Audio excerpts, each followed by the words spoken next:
வருகிற 13ஆம் தேதி ஆருத்ரா தரிசனம் அப்படின்னு ஒரு சம்பவம் வந்து நடக்க போகுது. அது சிவன் கோயிலில் நடக்கும்.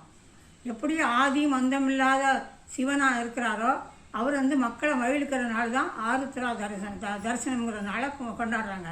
விஷ்ணுக்கு எப்படியோ வைகுண்ட ரகசியோ அப்படியே சிவனுக்கு ஆருத்ரா தரிசனம் ரொம்ப விசேஷமானது.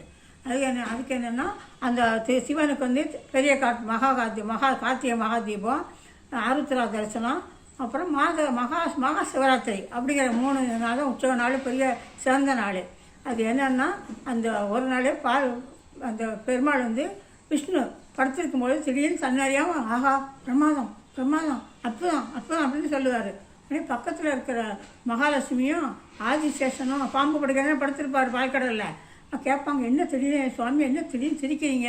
அப்படி இல்லை, ஆனந்த தாண்டம் சிவன் வந்து ஆனந்த தாண்டம் ஆடுறாரு, அதை மனக்கண்ணால் பார்த்தேன், அதை பார்த்து எனக்கு சந்தோஷம் தாங்களார், அந்த நாடகம் அற்புதமாக இருக்குதுன்னு சொல்லி புகழ்றார். அப்படின்னா உடனே அந்த ஆதிசேஷன் சொல்லுவார், நீங்கள் பார்த்த நடனத்தை நான் பார்க்கணும்னு ஆசைப்பட்றேன் அப்படிங்கிறப்போ அது வந்து இப்படி இருந்தால் நீ பார்க்க முடியாது.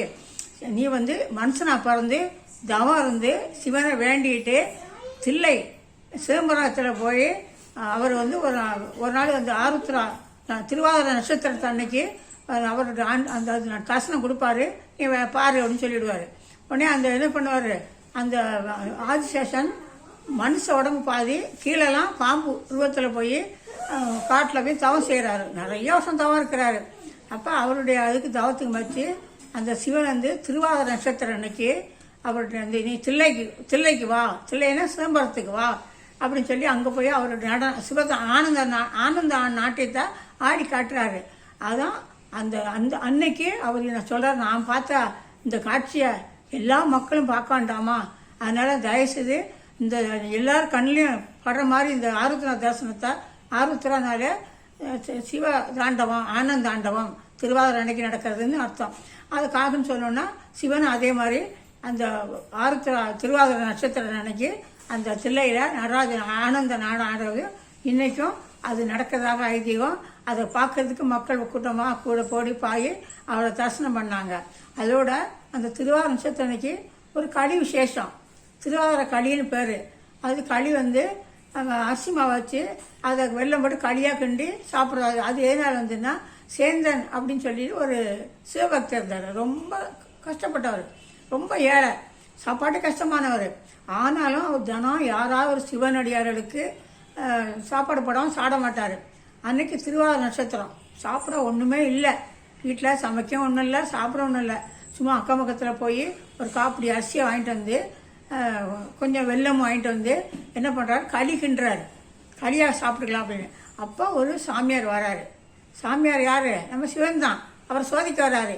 ஏன்னா ஒன்றுமே இல்லாமல் அவர் சாடமாக இருந்து அந்த கொஞ்சோண்டு சாட போகிறாரு, இதை நம்ம சோதித்து பார்ப்போம் அப்படின்னு அவர் வராரு.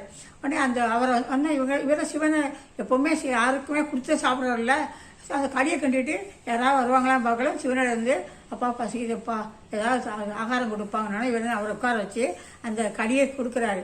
அந்த களியை சாப்பிட்டு சந்தோஷமாக சாப்பிட்டுன்னா ரொம்ப ரொம்ப அந்த அரிசியும் வெல்லம் போட்டால் களியை சாப்பிட்டுட்டு சிவனுடைய ஆசிரியம் பண்ணிட்டு போயிடுறாரு.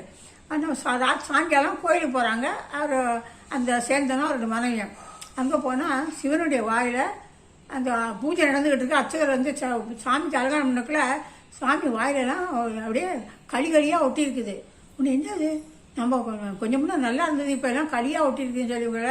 அப்போ அவர் நான் வந்து இது வந்து அந்த சேந்தனுடைய வீட்டில் நான் சாப்பிட்ட திருவாதிரை களி அப்படின்னு சொல்லி ஒரு ஆசிரியர் சொன்னோன்னா அங்கே அர்ச்சகர்லாம் ரொம்ப அந்த சேந்தனை போற்றி பாராட்டி அவரை சிவனே உன் வீட்டிலேருந்து தரிசனம் ஒன்று சாப்பிட்ருக்காருன்னு பாராட்டும் போது அந்த சேந்தனும் தனக்கு அவரை தரிசனம் பண்ணி பெருமையாக கும்பிட்றாரு. அதுதான் அந்த ஆருத்ரா தரிசனத்தை அன்னைக்கு திருவாதிரை களி கிண்டி எல்லா சாங்களும் சாப்பிட்டு மற்றவங்களுக்கு கொடுக்கணுங்கிறதுக்கு ஒரு ஐதீகம்.